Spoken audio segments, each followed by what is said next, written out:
Welcome to Madame Raven's. This way to the library. She's been expecting you.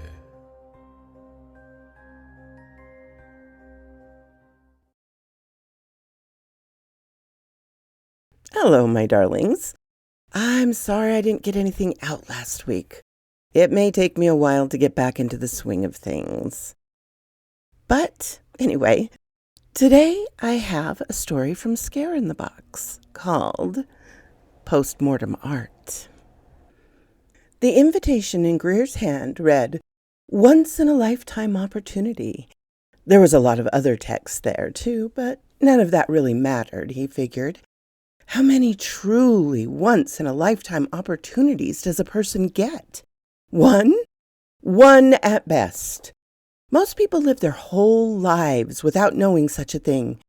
At the top of the invitation was a logo for the Reassemble Art Project, an exhibition that had been making waves over the globe for its innovation and insight. Few even got to visit the project, let alone receive a special invitation. Greer hurried through the front doors. The lobby was crowded with people paying to enter or waiting in line to go through the turnstile gates. Greer held his head up high and walked to the front of the line and flashed his invitation to the security guard. "Very good. Come inside," the guard said, and let Greer into the entrance of the exhibition. "Wait just here. Someone will be with you shortly." Greer waited, just where he was told. He didn't want to miss an opportunity like this. But even from the entrance, he could see a good deal of the exhibition. People in fine attire crowded around tall glass cylinders filled with a translucent gel that gave an iridescent effect to the objects of art inside. The first cylinder Greer eyed was of an older woman, or so he supposed she must have been. He couldn't quite make sense of how her body was assembled at first.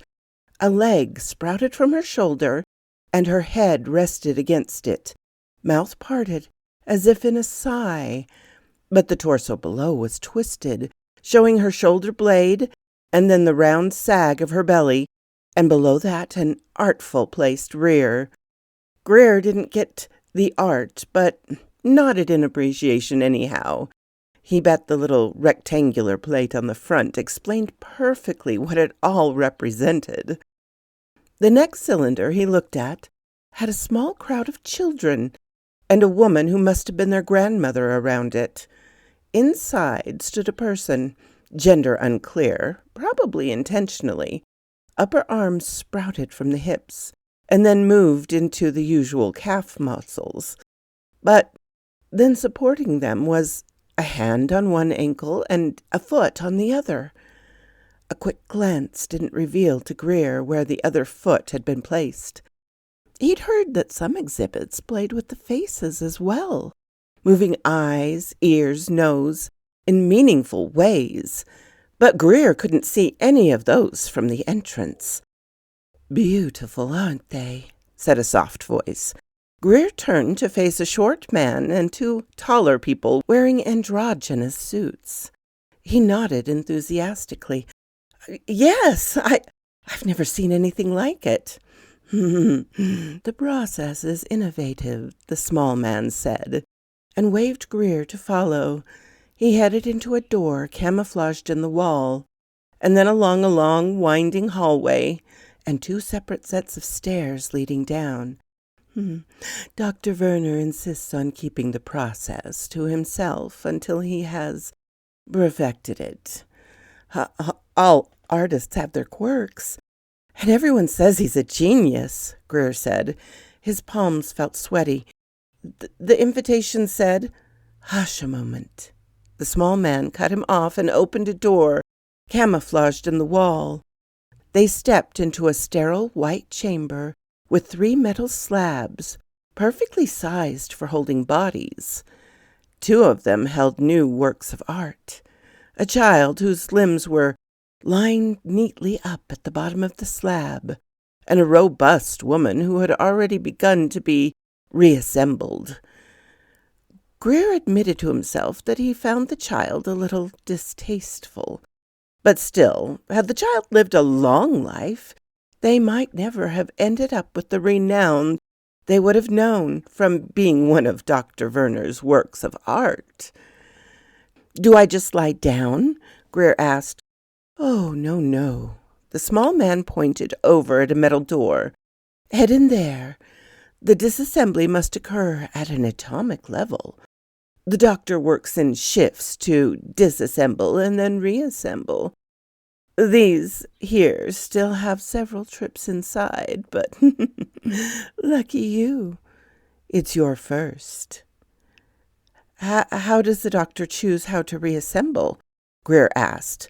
He figured he had a right to know, even if the unlucky masses viewing the art above never did.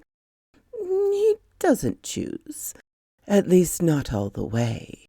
He decides what parts will be affected, but the reassembly process is aleatory. What is art without chaos? Now, hurry on inside." Greer nodded. Who was he to turn down a once-in-a-lifetime opportunity? A smattering of applause echoed in the small chamber, but most people were craning to see the empty platform. "What do you think you'll create this time?" whispered a well-dressed man up front. He was an actor and believed he had a very good idea of art. Before much speculation could go on, a new cylinder lowered from the ceiling and clicked into place on the platform. A velvet cloth covered it, and the crowd oohed and awed in anticipation. A short man walked up and pulled aside the cloth. "Oh, it's wonderful!